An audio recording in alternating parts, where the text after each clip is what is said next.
Angka ini bukan jumlah turis ya. Ini adalah jumlah warga negara Indonesia yang secara resmi melepas paspor merah putih mereka buat jadi warga negara Singapura. Dan ini cuma dalam rentang waktu 4 tahun aja. Angka ini nunjukin skala masalah yang sesungguhnya. Siapa sih yang pergi? Ternyata mereka adalah orang-orang di usia paling produktif, 25-35 tahun. Dan mereka bukan pekerja biasa, tapi para profesional dengan skill tinggi, ahli teknologi, keuangan, peneliti. Banyak juga dari mereka itu mahasiswa pintar yang kuliah di luar negeri.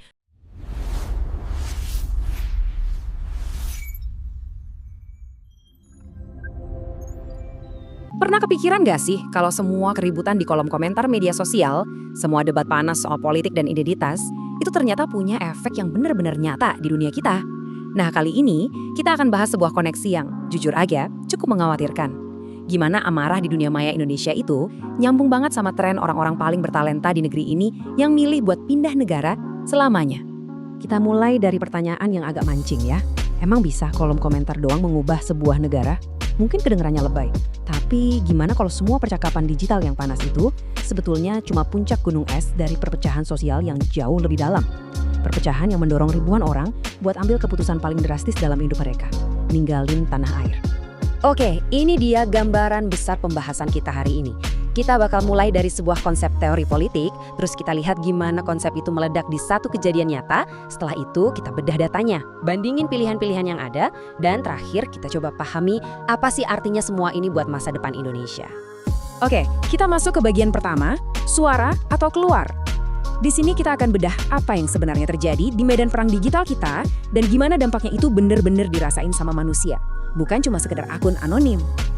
Jadi gini, dalam ilmu politik, ada dua cara klasik buat merespon sistem yang bikin kita nggak puas.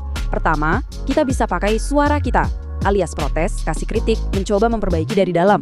Atau cara kedua, kita keluar, ya udah kita tinggalin aja sistem itu. Nah, yang terjadi di Indonesia belakangan ini, bagi makin banyak warga negaranya yang terpelajar, pilihan buat bersuara itu rasanya makin sia-sia, bahkan kadang berbahaya. Akhirnya, neraca pilihan itu mulai miring banget ke arah keluar. Jadi gimana sih kok dunia online kita bisa jadi seracun ini? Pertama, algoritma media sosial itu sendiri. Dia menciptakan ruang gema yang isinya cuma mengulang-ulang apa yang udah kita percaya. Ini memicu yang namanya polarisasi afektif, di mana rasa benci kita ke kelompok seberang itu jadi lebih kuat daripada rasa suka kita ke kelompok sendiri. Udah gitu, isu-isu sensitif kayak agama dan suku dipakai buah politik buat kumpulin massa. Akibatnya, kelompok minoritas sering banget jadi sasaran empuk ujaran kebencian. Kalau ini terjadi terus-terusan, ya jelas bikin capek mental dan ngerasa terasing. Ini sejalan banget sama teori yang namanya Integrated Threat Theory, yang intinya bilang, prasangka itu tumbuh subur kalau ada persepsi ancaman. Nah, sekarang kita lihat gimana konsep-konsep tadi meledak jadi kenyataan. Kita akan fokus ke satu momen penting yang mengubah ketakutan di dunia maya jadi keputusan di dunia nyata. Momen itu adalah Pilkada Jakarta tahun 2017. Pilkada ini benar-benar jadi titik baliknya. Sebelumnya, Gubernur Ahok yang datang dari kelompok minoritas itu banyak dipuji loh karena kinerjanya. Tapi pas kampanye, beliau dituduh menista agama. Ini langsung memicu protes massa yang luar biasa besar, semuanya berbasis identitas. Puncaknya, Ahok bukan cuma kalah di pemilu, tapi juga sampai masuk penjara. Kejadian ini ninggalin luka dan trauma yang dalam, terutama buat komunitas Tionghoa Indonesia. Seakan-akan ngebuka lagi memori kelam kerusuhan 1998. Dan ini dia pelajaran pahitnya. Ternyata, kerja bagus, pemerintahan yang bersih, itu aja nggak cukup. Itu semua nggak bisa jadi tameng kalau kamu diserang cuma karena identitasmu. Buat banyak kelompok minoritas, ini adalah sinyal bahaya yang sangat-sangat jelas. Akibatnya, jelas banget, perjuangan lewat debat dan adu argumen politik alias suara jadi terasa percuma. Logika yang lagi pragmatis pun muncul. Oke, kalau lingkungan yang nggak bisa diubah, ya berarti gua yang harus pindah. Perlawanannya pun bergeser, bukan lagi lewat adu kata-kata, tapi lewat tindakan fisik, pergi, alias keluar. Oke, tadi kan kita udah bahas kenapanya soal perasaan dan trauma. Sekarang kita lihat angkanya, karena ini bukan cuma soal perasaan, tapi tren yang benar-benar kejadian dan bisa diukur. Mari kita lihat angka-angka di balik protes sunyi ini. Coba deh lihat angka ini, 3.912. Angka ini bukan jumlah turis ya. Ini adalah jumlah warga negara Indonesia yang secara resmi melepas paspor merah putih mereka buat jadi warga negara Singapura. Dan ini cuma dalam rentang waktu 4 tahun aja. Angka ini nunjukin skala masalah yang sesungguhnya. Dan kalau kita lihat datanya dari tahun ke tahun, trennya tuh jelas banget. Bahkan sebelum pandemi aja, angkanya udah tinggi. Sempat turun dikit karena ada pembatasan perjalanan, di tahun 2021 angkanya malah melonjak lebih dari 30% dan terus mecahin rekor baru. Data terbaru di 2024 nunjukin kalau lajunya ini nggak melambat sama sekali. Ini adalah eksodus yang stabil, terus meningkat, dan ingat, ini baru ke satu negara tujuan loh. Nah ini nih yang bikin miris. Siapa sih yang pergi? Ternyata mereka adalah orang-orang di usia paling produktif, 25 sampai 35 tahun. Dan mereka bukan pekerja biasa, tapi para profesional dengan skill tinggi, ahli teknologi, keuangan, peneliti. Banyak juga dari mereka itu mahasiswa pintar yang kuliah di luar negeri dan akhirnya mutusin buat nggak pulang. Pendorongnya bukan cuma soal ekonomi, tapi justru isu-isu yang tadi kita bahas, polarisasi politik, intoleransi, dan hukum yang nggak pasti. Intinya, Indonesia lagi kehilangan talenta-talenta terbaiknya. Oke, jadi mereka ini perginya kemana aja? Dan pilihan apa yang mereka punya? Yuk kita coba bandingin dua negara tujuan yang pendekatannya beda banget. Jepang dan Swedia.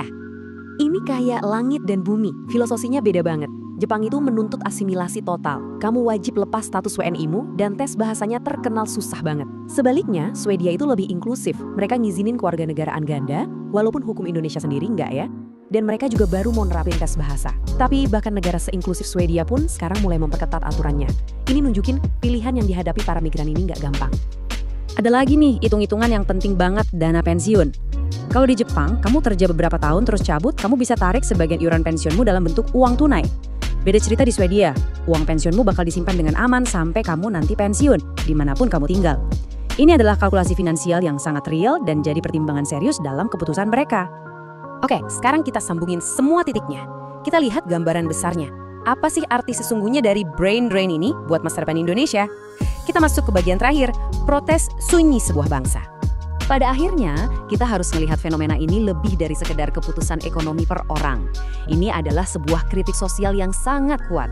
Ketika warga negara terbaiknya memilih pergi, itu adalah sinyal bahwa ikatan antara negara dan warganya udah mulai retak. Tindakan pergi itu menjadi bentuk protes yang paling akhir, paling sunyi terhadap sebuah sistem yang mereka rasa gagal memberikan rasa aman dan adil. Terus gimana dong solusinya? Apa yang bisa dilakuin? Ada beberapa rekomendasi penting. Pertama, hukum soal ujaran kebencian berbasis SARA itu harus benar-benar ditegakkan, biar ruang digital kita lebih sehat. Kedua, bangun meritokrasi sejati, di mana yang dinilai itu kemampuan bukan identitas. Ketiga, ya klasik tapi penting, berantas korupsi dan ciptakan kepastian hukum.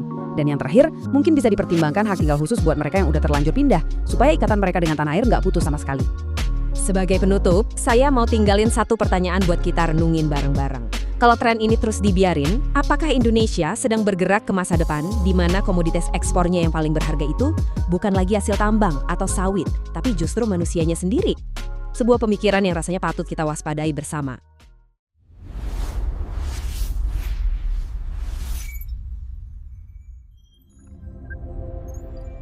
Pastikan kalian semua subscribe ke Ringkas Viral untuk konten terbaik.